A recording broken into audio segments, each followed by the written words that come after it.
울산전 리뷰를 간단하게 키워드별로 좀 짚고 넘어가 볼까 해요. 이번 경기는 결국 신태용과 김기동의 단두대 매치다 이런 얘기들이 되게 많았는데, 단두대 매치는 아니고 김판곤 vs 그 김기동급의 단두대 매치는 아니었지만, 그래도 빠르게 정상화를 위해서 달려야 하는 신태용 감독과 이제는 더 이상 미룰 곳이 없었던 김기동 감독의 대결이 결국 김기동 감독의 승리로 끝이 났죠. 솔직히 전반전 그리고 한 70분 정도까지만 해도 우리가 굉장히 우세한 양상으로 갔어요.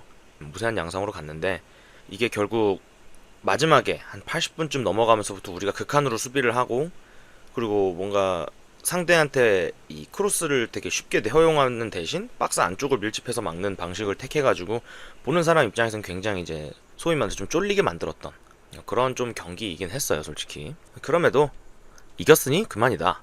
그래서 몇 가지 키워드를 얘기를 하자면, 어떤 키워드가 있을까요? 일단 링가드의 결장. 일단 링가드 선수가 결국 결장을 했어요. 그 경고 누적으로 인해서. 근데 링가드 선수가 없을 때 안데르손 선수를 어떻게 사용할지, 그리고 다른 선수단을 어떻게 사용할지에 대한 김기동 감독의 플랜을 미리 좀 보여준 것 같은 경기력이었습니다. 일단 둑스 조영욱 그 선수, 두스 조영욱 조합이 굉장히 좋았다. 왜 그렇게 평가할 수 있느냐면, 결국 제가 느끼기에는 둑스 선수를 전방에다가 완전 전방, 그리고 조영욱 선수를 이제 10번 롤이자 9번 롤이자 그 사이 어딘가, 그러니까 이런 식으로 이제 활용을 했죠. 근데 사실 9.5번이라고 하기도 그런 게, 어제 이제 서훈님이랑 같이 축구를 보면서 얘기했던 게, 사실 조영욱은 어제 9.5번도 아니다, 8.5번이다 이 정도면, 이런 얘기를 할 정도였어요. 그러니까 동선에 대한 정리가 결국 필요하다라고 이야기를 했었는데, 아이러니하게도 링가드가 빠지면서 둑스에게 이제 최전방에 박혀 있으라는 주문이 좀 들어간 것 같았고, 그 자리를 오히려 조용욱 선수가 좀 자유롭게 뛰어다니도록, 그리고 후반전에는 안데르손 선수가 그 자리를 자유롭게 뛰어다니도록 하면서 링가드 선수의 공백을 메웠는데, 사실 이게 굉장히 주요했다고 보여져요. 사실 뭐 링가드가 없다고 경기가 잘 된다, 이거는 절대, 이 말을 하는 건 절대 아니에요. 이건 절대 아니고, 링가드가 없을 때의 어떤 해결책, 링가드가 없을 때 해결책, 혹은 링가드가 없을 때 해결책? 링가드가 와도 이렇게 쓰면 되겠다, 이런 느낌을 좀 보여줬다고 생각이 들어요. 왜냐면 안데르손 선수도 굉장히 활용을 잘 했고, 안데르손 선수야 뭐 원래 그러니까. 그리고 이제 루카스 선수도 이런 경기에서는 굉장히 쓸모가 있겠구나. 그러니까 원래도 뭐 루카스 선수가 쓸모 없다 이런 건 아니지만, 저는 그 루카스 선수가 파고 들어가는 드리블 패턴이 이 전문 풀백이 아닌 뭐 선수들에게, 루빅손이라든가 이런 선수들에게 쳤을 때 굉장히 효과적이었다고 느껴졌어요. 이것 또한 결국 이제 링가드가 나오게 된 이제 나비 효과라고 생각이 드는데, 맞아, 서울커피우님이 얘기해주신 것처럼 루빅손 선수가 전반에 공격으로 올라오지를 못했다, 루카스한테 계속 묶였다 라고 하시는데, 동의합니다. 결국 루카스한테 묶여가지고 후반전에 이제 공격적으로 올라오던 루빅손이 이제 프리롤이 되었어도 체력이 많이 저하가 돼가지고 크로스의 정확도라든가 공격의 정확도가 많이 이제 떨어지는 모습을 보여줬죠. 그래서 링가드가 나오지 못함으로써 아이러니하게도 오히려 이제 해결책을 제시해줬다. 링가드가 나오지 않아야 한다라는 말은 아니고, 절대 링가드가 나오더라도 이런 식으로 활용하면 되겠다. 왜냐면 링가드 선수가 결국 지금 둑스 선수랑의 그 컨비네이션이 굉장히 좋은 상황이에요. 시즌 초부터 계속 그래 왔었는데, 링가드 둑스 조합이 굉장히 이제 호흡이 좋은 상황에서 이거를 오히려 조용욱 선수 자리에 쓰면서 극대화시킬 수 있지 않을까.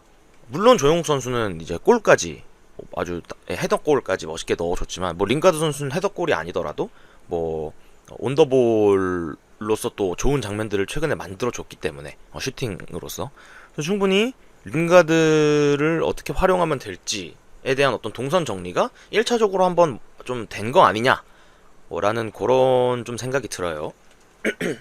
그리고 또 이제 우리가 전에 이야기했던, 그러니까 이거를 링가드의 결장에 따른 결장과 동선 정리. 맞아요. 링가드는 난전을 선호하지 않지만 안데르손은 난전에서 공을 가져온다. 너무너무 맞는 말이에요. 링가드는 무슨 느낌이냐면, 그러니까 안데르손은 난전에서 공을 가져와요. 그러니까 상대 수비수 3명이 막 붙어있을 때 공을 가져오는 선수라면, 링가드는 안데르손 옆에서 그 3명의 수비를 1.5명으로 만들어주는 역할을 기가 막히게 잘하는 느낌? 그러니까 딱 그러니까 링가드 선수가 3명 사이에서 공을 가지고 나오라는 게 아니라 이 선수의 움직임과 영리한 그런 어떤 판단으로 있어서 한 명만 딸고 나올 수비를 1.5명 혹은 2명을 자기가 같이 딸고 나오면서 스무스하게 쉽게 다 상대 우리 팀 선수가 공을 가져갈 수 있도록 해주는 느낌이 좀 들죠. 아무튼 우리가 지난번에 이야기했던 또 문제점들 중에서 또 얘기할 만한 게 수비 안정화. 제가 계속 말씀을 드렸지만 서울이 지금 가지고 있는 가장 큰 문제점들 중에 하나가 수비에 대한 안정화. 그러니까 김주성 선수의 대체자를 어떻게 찾느냐. 이게 가장 큰 이제 문제이자 걱정거리였죠. 근데 사실 답은 너무 명확했습니다. 뭐냐? 박성훈 선발. 너무너무 명확했죠. 사실 이거 저도 좀 걱정을 했었거든요. 그러니까 인비저블 썸띵이 있던 거 아닌가? 인비저블 썸띵이 있어서 정태욱을 이제 기용을 했던 거 아닌가? 나 같은 일개 이제 아마추어 팬이 전문 분석가도 아닌 사람이 이렇게 왈가왈부할 수 있는 얘긴가라고 했는데 참다 못한 야잔이 참못을 하고 박성훈 좀 써주십시오를 시전했다고 얘기를 들었는데 너무너무 주요했죠. 파트너 걱정이 해결된 야잔은 결국 본인의 그 부하가 줄었어요. 수비에 대한 부하가 이제 줄었다는 게 확실히 티가 났죠. 그러니까 거기다 플러스 빌드업에 대한 부하도 많이 줄었습니다. 사실 이전에 김주성 선수 자리에서 뛰어야 하는 야잔이기 때문에 그 짧고 간결한 패스를 통해서 김진수 선수나 혹은 수비형 미드필더들에게 넘겨주던 그런 모습보다 야잔 선수가 좀 더 길고 공격적인 패스를 많이 시도하다 보니까 솔직히 그 자리에서 안 맞는 선수가 아닌가라는 생각이 들 정도였어요. 저는 야잔 선수를 보면서. 근데 옆에 박성훈 선수가 이제 안정적인 움직임을 가져가주고 심지어 기존의 야잔 선수가 그러했듯 공격적으로 그 침투하는 움직임까지 계속 보여줬어요. 물론 야잔 선수는 그 공을 달고 직접 올라가면서 수비를 막 베껴내고 이번에도 그런 장면이 있었지만 뭐 그런 것들도 종종 보여줬지만 박성훈 선수는 공을 잡고 막 드리블을 막 강하게 친다던가 이런 건 아니고 공을 잡고 풀백과 비슷한 높이까지 친 다음에 주고 전방으로 한 번 더 침투해주면서 우리 팀의 패스 숫자 길을 더 늘려주는 이런 움직임을 가져가 준다든가. 사실 이게 정태욱 선수가 있을 때는 이런 움직임을 기대할 수가 없었다라고 보는 게 맞거든요. 그래서 공격적인 움직임에서도 선택지를 하나를 더 늘려줬다. 울산이 물론 지금 부진하다고는 하지만 절대 약한 팀은 아니잖아요.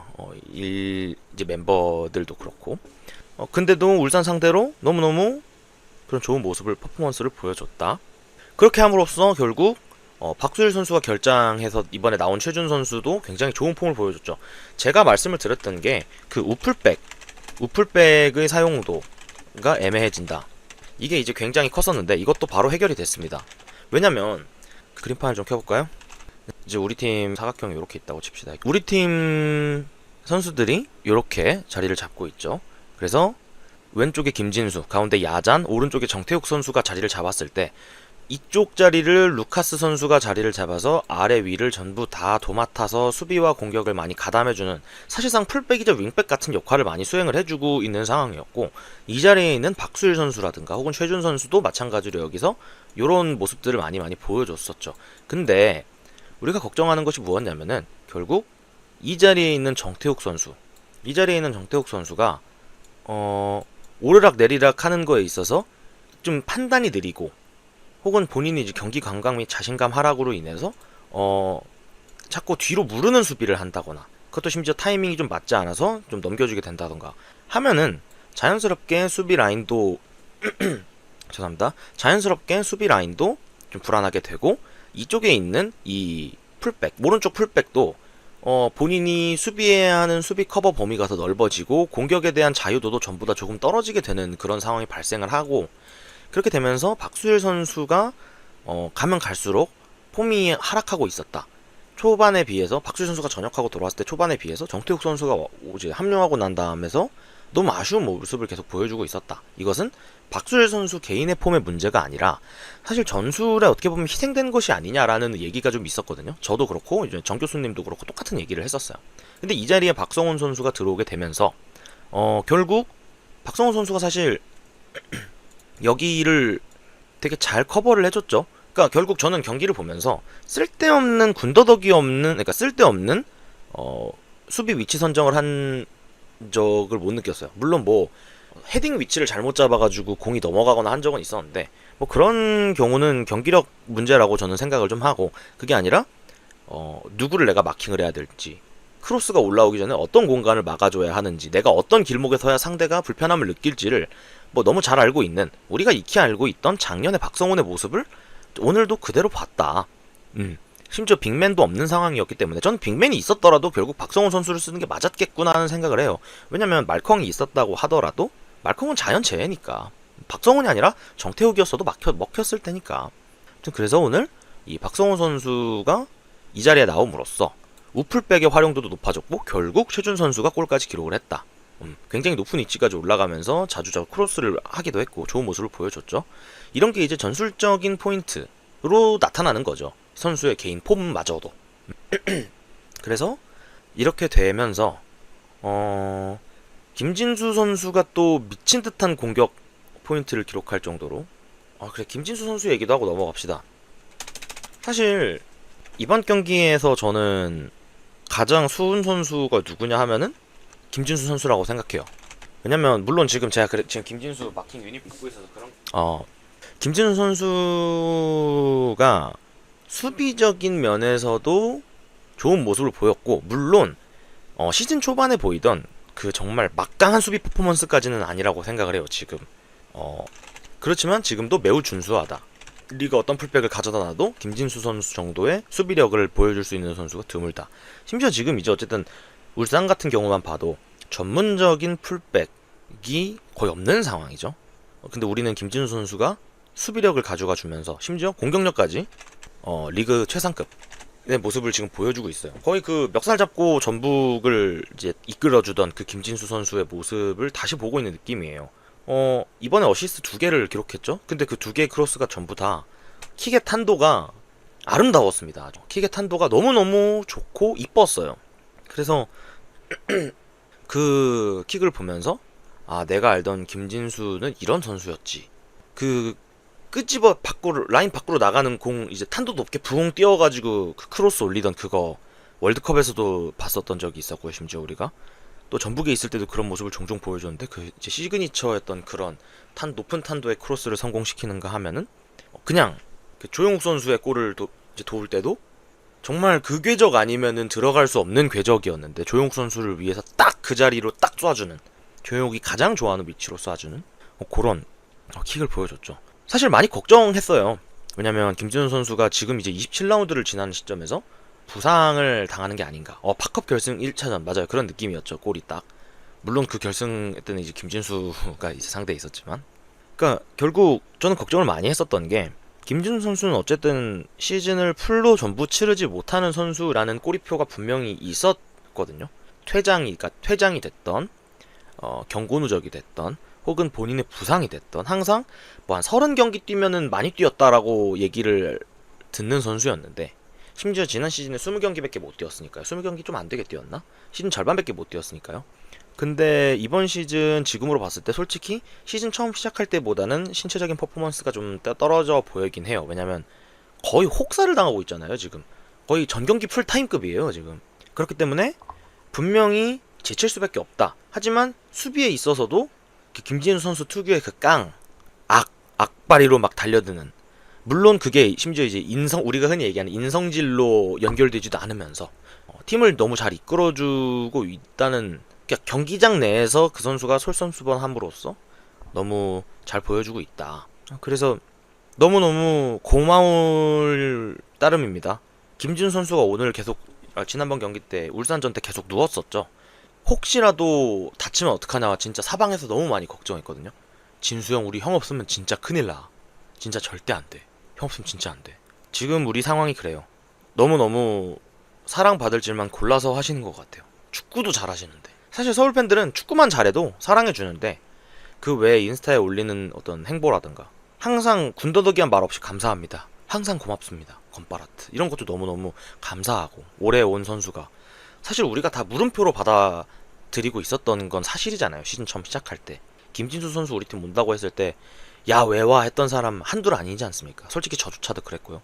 근데 지금 이 시점에서 본인이 실력으로 이렇게 입증해주고 계시니 너무 감사하고 너무 미안하기도 하고 앞으로도 이렇게 잘 해줬으면 좋겠고 솔직히 미안할 따름이에요. 92년생 풀백한테 너무 많은 걸 바라고 있는 거 아닌가 싶으면서도 그래도 우리 팀에서 지금 믿을 건 수비 라인에서 정신적으로 이끌어줄 사람은 진수 형밖에 없는 것 같아서 좀 진짜 건강했으면 좋겠고 안 다쳤으면 좋겠고 시즌 끝까지 잘 마무리했으면 좋겠습니다. 진짜로 이번 경기에 2개 어시스트는 감동이 있었어요. 아 데이터 포털이었나? 하여튼 이번에 그 공식 MOM으로도 아마 김진수 선수가 선정이 됐을 거예요. 그 평점 기준으로. 아무튼 김진수 선수 얘기는 여기까지 하고 그 다음 또 우리 수비 얘기했고 공격 동선 얘기했고 김진수 선수 얘기했고 뭐 그리고 몇 가지 이제 기타 사항들 좀 얘기하고 넘어가자면 최철원 선수 얘기를 조금만 할게요. 네 바로 얘기가 나왔네요. 최철원 선수에 대한 얘기를 하자면 불안했으나 기회를 받기엔 충분했다. 한 줄평입니다. 공을 잡을 때 더듬는다거나 이런 거는 괜찮은데 뭐 금방 나가요. 괜찮아요. 공을 잡을 때 좀 더듬는다거나 이런 거는 괜찮은데 다시 할게요. 그러니까 최철원 선수가 이제 공이 왔을 때 뭐 펀칭하는 데 있어서 좀 불안하다거나 솔직히 펀칭은 오히려 괜찮았던 것 같고 공을 이렇게 잡는다거나 할 때 조금 불안한 모습을 좀 보여줬던 건 사실인데 그거는 경기력의 문제라고 생각해요. 기회를 못 받았으니까. 그럼에도 결국 먹히지 않아야 할 거를 먹혔다라는 거는 전 느낌은 없었어요. 고승범의 골도 제가 눈앞에서 봤는데 솔직히 말해서 거기서 이렇게 툭 접어놓고 그렇게 슈팅을 때리는데 앞에 수비진까지 있었으면 분명히 시야방해가 있었을 것이고 어려운 공이었어요. 가까웠고 두 번째 골도 마찬가지로 제가 그 자리에는 잘 멀리 있는 상황이라 제대로 보이진 않았지만 어이없는 실책은 아니었잖아요. 그리고 충분히 막아줘야 할 거 제가 기억나는 거 헤딩볼 떨어지는 거 그 정말 아슬아슬하게 들어갈 수 있는 거를 쳐내지도 않고 잡은 거 허율의 스크린 플레이가 좋았어요. 첫 골은. 근데 이런 것들을 보면은 최철원 선수가 기회를 받을 만했다. 이 앞으로의 다음 경기들에서 증명을 해야겠지만 솔직히 킥에 있어서도 뭐 그렇게까지 문제가 있나 싶을 정도의 킥이었어요. 오늘 경기에선 최근 그러니까 가장 좋았던 최철원 선수의 킥의 구질을 이번 경기에서 볼 수 있었다. 그래서 아마도 다음 경기에 또 최철원 선수가 나오지 않을까라는 생각이 들어요. 지금 같은 모습이라면. 물론 지금 계속 생기는 사소한 잔실수는 경기력이 올라가면서 없어져야 할 문제겠지만 불안하다고 느껴지진 절대 않았습니다. 그러니까 이 불안이 경기력적으로 그러니까 플레이적으로 불안함은 없었다고 생각을 해요. 또 이야기해보고 싶은 선수가 천성훈. 뭐라고 얘기해야 될까요? 좋은 타겟터. 오랜만에 좋은 타겟터가 생겼다. 이렇게 한 줄 평을 남기고 싶어요. 서전트 높이가 엄청 좋더라고요. 공을 다 따던데 그냥? 안양전까지는 그대로 갈 것 같고 저도 제가 봤을 때도 그 천성훈 선수가 지금 너무 좋은 옵션이 되어주는 게 사실 둑수 선수가 스크린 플레이라든가 몸을 사용한 플레이는 아주 좋지만 이 헤더 플레이에 있어서는 솔직히 저는 아쉬움이 있다고 생각을 하거든요. 많은 서울 팬들이 그렇게 느끼시겠지만 근데 천성훈 선수가 들어옴으로써 우리가 이제 후반전 이럴 때 공주부 뻥 뛰어가지고 우리도 야 비켜 하고 뻑 따주는 그런 이제 타겟터가 오랜만에 생겼다. 너무너무 좋은 옵션이 되지 않을까 싶어요. 아챔까지 병행해야 되는 상황이라면 더더욱 좋은 옵션이 될 것 같습니다. 이거 뭐 거의 아시아팀, 그러니까 동아시아권 팀 상대로는 물론 상대가 외국인 선수가 아니라는 가정하에 거의 뭐 다 딸기세던데요 보니까. 또 이제 뭐 기타 선수들 뭐 당연히 안데르손 얘기를 안 할 수가 없죠. 안데르손 언제나 늘 그렇듯 그러하듯 뭐 언제나 그렇듯 뭐 안데르손 선수 너무너무 잘합니다. 그리고 안데르손 선수 그 엔석 호응할 때 소심하게 하지 말고 막 강하게 하세요. 루카스 선수한테 물어봐가지고 그 선수 그건 겁나 잘해요. 막 이런 거 항상 이렇게 하시면 우리가 해주시면 너무너무 더 이제 소리 질러줄 테니까 더더 이렇게 강하게. 그리고 조영욱 팀이 진짜 X된 건가? 라는 생각을 했었습니다만 잘해줘서 너무너무 잘해줘서 고맙습니다.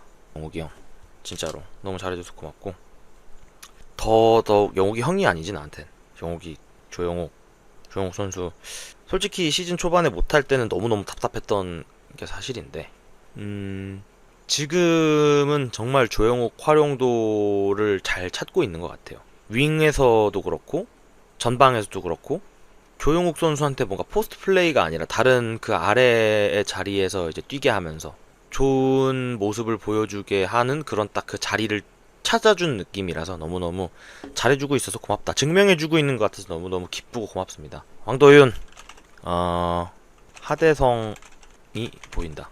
네, 하대성, 저는 이제 하대성 선수의 플레이를 보진 못했지만 이제 서훈님의 이제 말을 좀 차용해왔어요. 하대성이 보인다. 생략하겠습니다. 하대성이 보인다는 거에 대해서는 너무너무 잘해줬고 결국 득점까지 해주면서 섹시하게 축구하시더라고요. 아주 그냥. 뭐 이 정도 얘기합시다. 오늘 멤버십 라이브는 이 정도 정리를 해보면 될 것 같아요. 긴 어둠의 끝을 잡고 있는 소년에게 기적 같은 오아시스를 바라는 소년에게 가로등 불이 켜지길 기도하는 소년에게 우주선을